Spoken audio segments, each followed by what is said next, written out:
Hello. I'm Kathie J. Thanks so much for joining us today. Close to 7 million people in America have Alzheimer's. My guest today has a personal experience with it, as well as she is a volunteer with the Alzheimer's Association. Please welcome Sylvia Waller. Yay. Thanks for being here today. All right. So Sylvia, you were also Mrs. Colorado 2022. Yes. Yeah. So that's really cool. So congratulations. Thank you. In addition to that, you have so many awards. I was reading your bio, and you have always been about leadership and excellence and the beauty from within shining out on your outside. Yes. How are you connected with the Alzheimer's Association? Well, my dad was affected by dementia. And I believe it was like 2016, I started seeing, no, it was earlier than that. I started seeing signs of, just peculiar behavior. Okay, signs like I've misplaced my car keys, because a lot of us think, oh, no. I know, I do that now. Oh, no. And it's like, oh, my God, I have Alzheimer's. Right. No, it was more like, I'm a daddy's girl and I'm an only child. So my dad always had the answers, Mm-hmm. And one day I had a problem and I went to him and I was talking to him and he answered in some crazy way. It didn't connect. It was like we were two ships in the night. Right. You were like, do you even know who I am or who you are? Like it was just out of the blue, just something that wouldn't have been suggested or said. Okay. Exactly. And I know, part of it, going back, my mom passed away in 2005 and they were sweethearts. So he took that really hard. Yeah. And so when he started showing signs of dementia, it was just me and Dad. So we had each other. So I remember the day when I drove away and I was in tears because I literally said, the dad I once knew no longer exists. Off of that one interaction? No, that was like the last, that was like, okay, something is wrong. Because there were other times things, where he was calling you about he was driving erratic, or he would call me and say he's seeing things, and, he would get his dreams and reality mixed up. So it's not just about being forgetful. No, it's actually when your memory starts to fade and affects your daily life. So, excuse me. So things like paying bills. Right. You forget to pay bills. You forget how to pay bills. You forget how to work a microwave. You forget how to work a stove. That can be dangerous. He left the oven on. Did he? A couple times. Right. Yeah, See, and the stove top. So my husband and I decided, well, eventually we're going to have to bring him over to live with us. Right. So we purchased a ranch home in preparation, but my dad was an interesting character, but he was determined to stay in his home. He even told me he wanted to get that little elevator thing on his stairs. To take him up the stairs. So yeah, he's like, I'm doing that. I'm not leaving my home. So, for me, it was tough. And I remember during the thick and the thick of it, I didn't know about the Alzheimer's Association. So it was just me and God. Because I remember looking at my dad going, I had a temper tantrum. I don't want to grow up. I don't want to be the adult. Yeah. I want to be my dad's little girl. And I missed that time. And I had to come to reality and know I have to take care of my dad and I have to protect him. Yeah. So I started going to doctor appointments and being his advocate. And as a caregiver, it's important that we are advocates for ourselves as well as for our parents, because they weren't asking the right questions. And I had to step in and ask the right questions. My dad was pretty buddy-buddy with Jack Daniels because he was trying to deal with my mom's death. For sure, right. And that's how he would say, that's how he could sleep at night. And if you're giving him medication, are you asking the right questions? He's drinking. He's taking alcohol. Right. So that interaction, they gave him a medication that actually gave him a heart attack. He was at my son's football game in Greeley. Oh, no. And he had a heart attack. And so he came out of that with heart failure. So, it's real important that as a caregiver that you ask questions. Yes. And with Alzheimer's, I getting involved, with that experience with my dad. And after he passed away, that's when I reached out to the Alzheimer's Association because I didn't know. Isn't that interesting? And so it's interesting that you had researched it. You were hearing it in all your doctor's appointments. You knew that's what your dad had.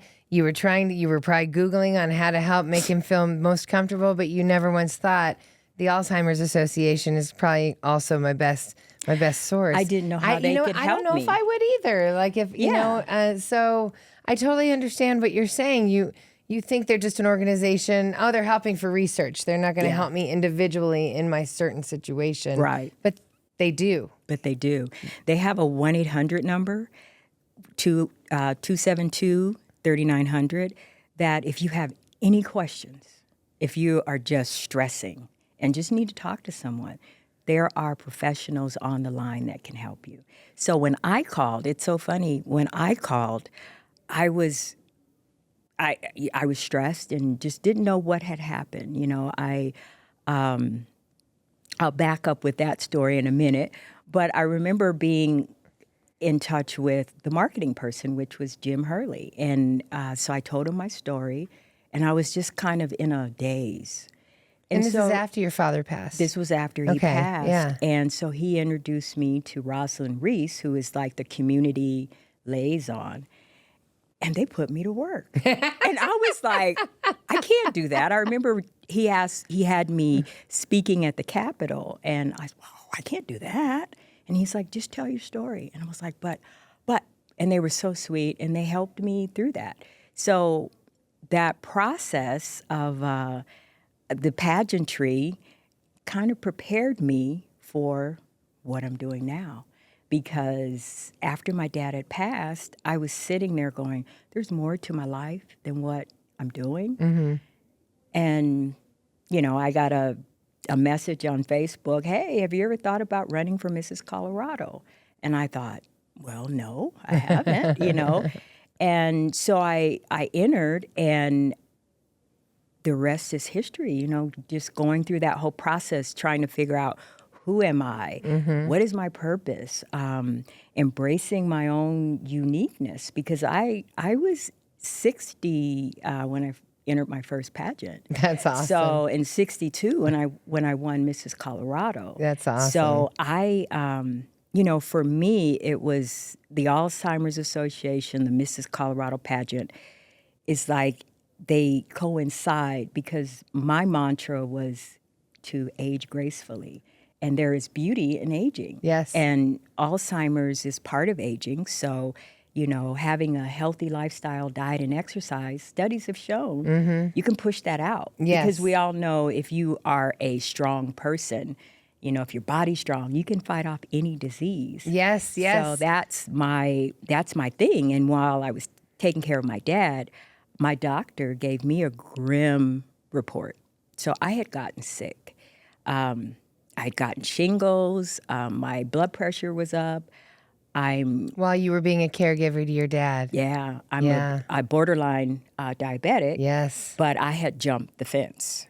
So my doctor said, you need to lose some weight, change your diet. We're from Louisiana, so everything we eat is covered and smothered in butter. And delicious. So, exactly. And so delicious.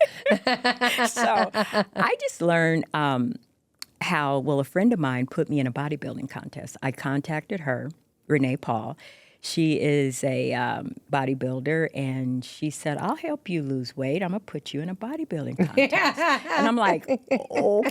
See, most of us, Sylvia, would say, I'm good. I was just going to ask for some tips, like how much water should I drink? Should I stay away from these carbs? I don't need to go into bodybuilding. Were you somebody that was healthy, technically, prior to becoming a caregiver, where the stress and everything added on the cortisone healthy. weight? So you were always just, because you are beautiful. It's not like, Thank you. So you were always kind of. Yeah. I have to say, I have always been, watching my parents, my family.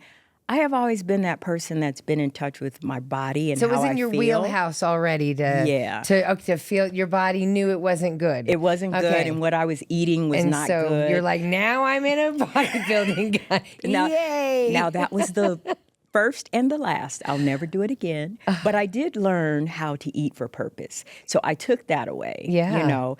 And the contest helped me to deal with the stress because my dad passed away 2 weeks before my competition. Wow. And I decided to stay in it. I'm glad I did because it actually helped me get through 2 funeral services because I had to plan a funeral service here, and then I took him back to Louisiana, and we had one there. So that was... I just, only thing I can say is the grace of God got me through that because I was just on autopilot. I think so many of us are, Sylvia. We're speaking today with Sylvia Waller. She's a representative, a spokesperson, a volunteer with the Alzheimer's Association. There's so much to unpack in what you had said and all of that. From your father when he started showing the signs of Alzheimer's to you having him move in to you being a full-time caregiver and you getting almost killing yourself because you took care of him so much. To go back to the first signs, it is interesting because I think everyone watching would say, that's going to be me. You're going to have a hard time getting me out of my house. You're going to have a hard time taking my keys away. I find it interesting that he forgot how to turn the stove off. But he didn't forget this is my house, and certain things that are independence. And it makes it harder on our loved ones. It makes it harder on the caregiver, the stress. It is funny what we choose to remember and forget in a way, right? Like our pride still stays there, and that pride is hard. Is a big thing. And you mentioned the keys. Oh my God, that was he used to say, I just need my wheels. Yeah, we all say that. Get me in the lanes. Yes, it is. And by taking them, I swear he had about 10 keys because I would take his keys and then he'd jump in the car and go somewhere, and it's like, how did he go? I thought I had the keys. Yes, right. So I went through the house and took everything that looked like a car key. Yeah. You were like, I can't, Dad. And at that point, he was just furious with me. But the turning point was one day he had a package from FedEx. And I said, Dad, I'll go get it. No. I said, Dad, I'll go get it. So I thought I had his keys, but he found keys, and he tried to go. He's diabetic, so he didn't eat, and he got lost. Yeah. He gets lost a lot. So he stops at a McDonald's, and he passes out. Oh, no. They call the paramedics. Oh, no. He wakes up in the ambulance. My dad had a potty mouth. And he just goes belligerent. What the blank am I doing here? And who the blank are you? And I did not know. We might all act like that, Sylvia. Like, what? What's happening? They were going to take him. He's like, I'm not going to the hospital. Right. And I didn't know they would let you go if you refuse. I didn't know that either. I did not know. So he gets in his car and he has a fender bender. Oh, so no. I call on my way home from work and say, hey, Dad, how you doing? And he just... blah, he just started, and it made no sense. So I said, I'll be right there. Yeah. So 2 hours of unpacking what he said. Yeah. I said, we're going to the doctor. And because I just need to know what happened. Right. And he fought me for about 2 hours. And I finally said, I'm not leaving until we go. And he knew I was stubborn, like he is. Yes. So when we went, they did a MRI, and they showed that his brain had shrunk. And that's a true sign.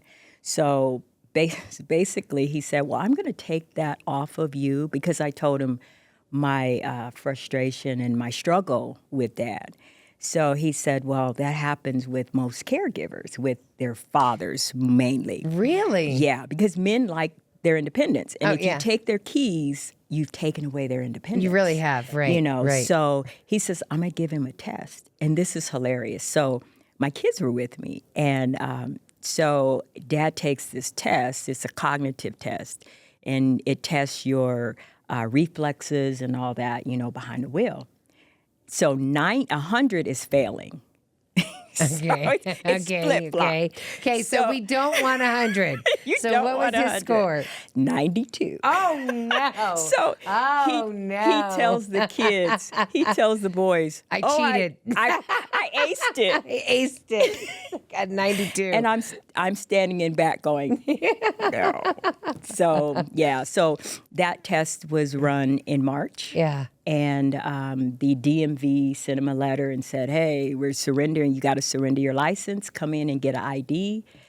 So I took him in to get an ID, and he passed away in April. Wow. So it was like he gave up. And there is like his sister had dementia. Well, she had Alzheimer's. And my cousin was telling me the phases that were going to happen, the anger, the denial, and then the give up.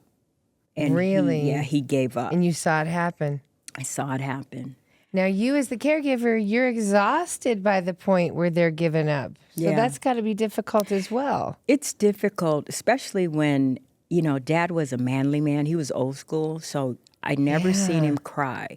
I remember unless a dog dies. Well, usually that could get my strong dad to cry. I only saw him cry when our dog died. Everything else, he didn't cry. Even when his mother passed away, I was like, is he crying? That's exactly. I was sitting next to my dad, and a tear dropped, and I went to wipe it, and he turned away from me. Now, when my mom passed away, I heard him wailing, but he never cried in front of me.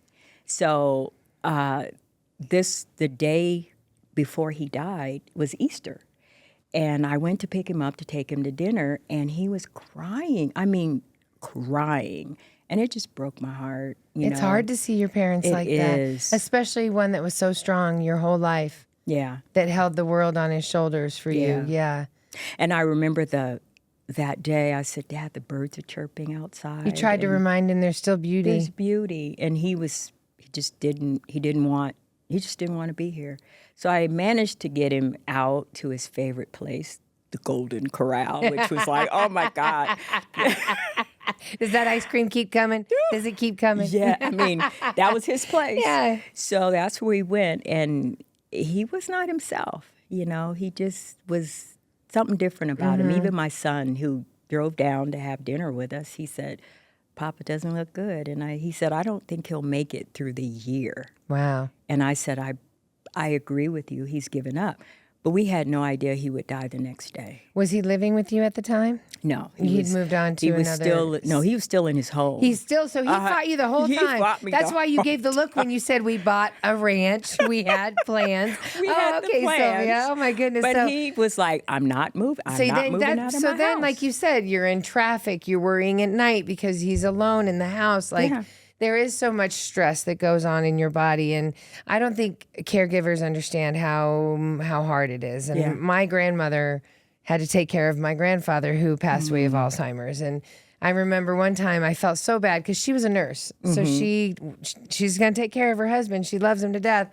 And one time he told the other nurse that was helping her, could you tell that fat lady to leave? I don't know who she is, but get the fat one out of here. And my grandma was like, but it's me, Jim. I'm your wife. Oh, no. They say mean things. They do. And how do you deal with that? Like, if you could talk to the people out there right now that are going through it, because it's these people that loved you, and now they're treating you like a stranger. That is just horrible. Did you deal with it? Whatever comes to mind. Yes, okay. I learned how to just go. I would say to my dad, I'm just trying to keep you safe. That was my favorite line. I'm just trying to keep you safe. I'm just trying to keep you safe. Because he would say things like, you're not the boss of me. And I was like, oh my God, my kids say that. Or he would say something like, when I cut my hair, I cut my hair when I went through menopause. It was like, get it off my face. Yes. And when she cut it, I was like, oh my God, I have a big face. It's like all I see is face. Beautiful face. So my dad says, he stared at me and I said, well, Dad, do you like it? What do you think? What do you think, Dad? And he looks at me and he says, well, if you and John, my husband, were walking away from me, I would think I'm looking at two dudes. Here we go. And I'm like, oh my goodness. So I just took that and just, These hips, Dad? You think a guy has these hips? You have to just, you're right, because it can destroy you. Yeah. There's people that are in traffic. There's people that are dealing with the prescriptions. There's people that are getting yelled at by the people that they're trying to lovingly take care of. And that's what the Alzheimer's Association can help you with. Yeah. And I think that's that 1-800 number that you said. 1-800, was it? 272-3900. Yeah. You can call that anytime. And people can give help. Yeah. And we're also we want people to come for the Walk to End Alzheimer's. Exactly. So it's September 21st, which is Saturday. And it's a beautiful experience. Yes, at Denver City Park. Yeah. And it starts around 8 a.m. 8 a.m. Get there at 8 a.m. so you can register. And the program starts about 9 o'clock. 9 o'clock. And then the kickoff walk, which is about 1.5 miles. But it's a beautiful experience. They have flowers that represent the people that are there. So they have the orange flower, which represents support. You haven't been affected yet, but you're supportive. Yes. Then there's the yellow flower for all of the caregivers. Then there's the blue flower that is very emotional, because those are people that are living with the disease, and they're brave enough to be out and say, I'm struggling with this disease. Then there's the purple flower that, those who have lost someone. And there is a new flower that is a white flower.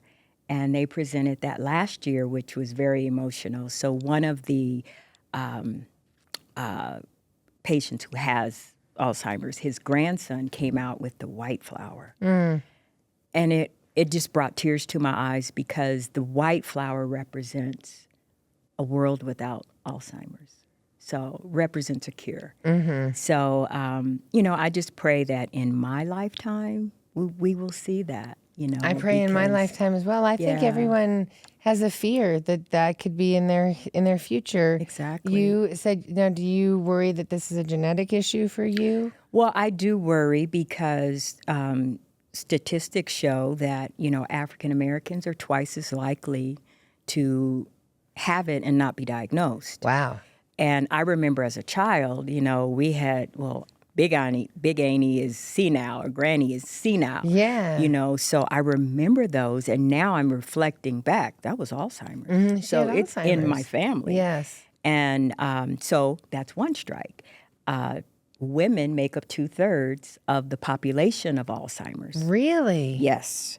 So, and caregivers that, most of the caregivers are women. Yeah. Yes. So, and then if you have a parent who has had dementia or Alzheimer's, then, you're at risk too. So I have 3 strikes, and so I'm worried, So then that's where it goes back to healthy mind, healthy body. Healthy mind, healthy You have body. to do everything you can to try to fight what you know could be coming. Exactly. And so you want your body trying to have the best vegetables, the strongest. Also, they do say there's brain power and things that you can do to try to push off some Alzheimer's. What kind of research in future is happening right now? Well, they do have early detection is key. So if you are diagnosed early, they do have drugs that can help with just kind of helping you sail along instead of getting worse. It'll just keep you at a pace that you can function. Okay, yeah. But most people don't find out until later. And that's because, we're working with the health industry, because it's just not a cheap test. Yeah, so the it's cognitive very test. expensive. Okay, yeah. So is it plaque buildup in our brain? Plaque. What's happening Plaque up there that's and causing tau. things aren't connecting? Is that it? Well, the plaques, and I'm not very the science Tell me, doctor. of it. Tell me, Dr. Waller. But the plaques and the taus kind of take over the brain, so it covers the brain, almost like cancer. Yeah, and it shrinks the brain. So that is when your brain starts shrinking. It's the plaque and the taus that's tangled up in the brain, and it just makes it dysfunction. Where you can't where you can't think or you just can't function everyday life. And Alzheimer's is the most popular form of dementia. So I get that question a lot. What is the difference between dementia and Alzheimer's? Well, dementia is the umbrella, and Alzheimer's is the most popular, well, I won't say popular, but the most prominent form of dementia. Yes. And then, you have Lewy body, you have Parkinson. That's all a part of dementia. Okay. And then sometimes people will have a combination, like they may have Alzheimer's with a little bit of Parkinson's. They may have shakes, or they may hallucinate. Like my dad would get his dreams mixed up, or he would stare at the carpet and then he'd say worms are in the carpet. And so I advise caregivers you have to get into their reality in order to communicate with them. So I would tell my dad, well, Dad, I believe you saw that. I don't know why I can't see it. Right. And it would help ease him. Right, because because the last thing you want is someone saying, no, you're seeing things again. There's nothing, you don't need someone downing you. Right. Or making the energy hard. But all of that is hard. And I'm sure that there's tricks that people can be taught with the right support. And all the more reason why we need you to come to the Walk to End Alzheimer's. It's going to be Saturday, September 21st, which is Saturday. But you can donate year-round because the money goes for research. Yeah. It goes to help families get support. Right. Caregivers get a break, Yes. And that's important. That's one thing that I talk about, my experience with breaking down, because I wasn't taking care of myself. And you feel guilty for taking care of yourself, but self-care is important. Because if, like my doctor told me, I can't take care of my family if I'm 6 feet under, or if I get sick. So it's important that you take that time, go get a massage, go, do whatever relaxes you or fills your cup. Because your cup runs empty. You're right. And you have to fill it. So many of us, and this was myself included, you're in the hamster wheel. I wake up, I do this, I do this, I do this. And so many people, we think that means we were working our bodies all day, so I don't need to work out. Yeah. Oh, but you do. And you do need to work out. And so I had heart failure a couple years ago, and it was the similar situation. You're just working, and you don't realize I won't be here for the kids if I don't take care of myself. So I had to pencil in time to do the walking, pencil in time to do the meal replace or the meal prep. You have to take care of yourself first and foremost, but it's the hardest thing for people to learn. Yeah, because we know how to take care of everybody else. Especially women. Right, especially women. I can take care of somebody all day, but even get them the right green smoothie. Yeah. But you think I'll put anything healthy in my body when I should? It's funny. Yeah. So Sylvia Waller, before I let you go, thank you so much for being here today. Thank you. So you still do things with the Colorado Pageantry as well? Do you still do things with them? I still, I'm there to, I don't coach a lot,